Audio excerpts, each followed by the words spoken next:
अस्सलामु अलैकुम वरहमतुल्लाहि वबरकातुहू। अल्हम्दुलिल्लाहिल्लज़ी हदाना लिहाज़ा वमा कुन्ना लिनहतदिया लौला अन हदानल्लाह।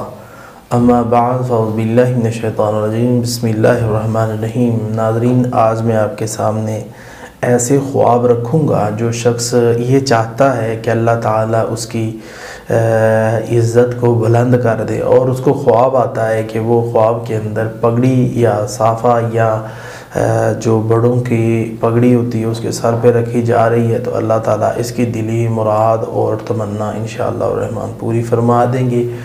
जो बंदा ये चाहता है कि अल्लाह ताला उसके मकसद को, उसकी दिल की मुराद को पूरा कर दे, और नमाज़ पढ़ता हुआ देख ले, आज़ान देता हुआ अपने आप को देख ले, इंशाअल्लाह अल्लाह ताला इसकी भी दिल की मुराद को पूरा कर देगा।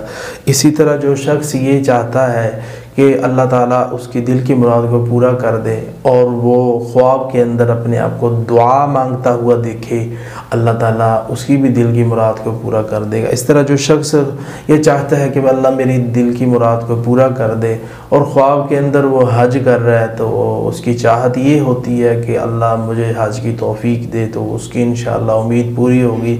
इस तरह जो शख्स ये चाहता है कि अल्लाह मुझे उम्रा करने की तौफीक दे, ख्वाब में वो उम्रा करता हुआ देख लेता है, तो उसकी भी अल्लाह ताला दिली मुराद पूरी कर देता है। और नादरीन, रियल ज़िंदगी के अंदर दुआ करनी चाहिए, ऐ मेरे अल्लाह मुझे हज बैतुल्लाह की तौफीक दे और अल्लाह मुझे मदीने जाने की तौफीक दे।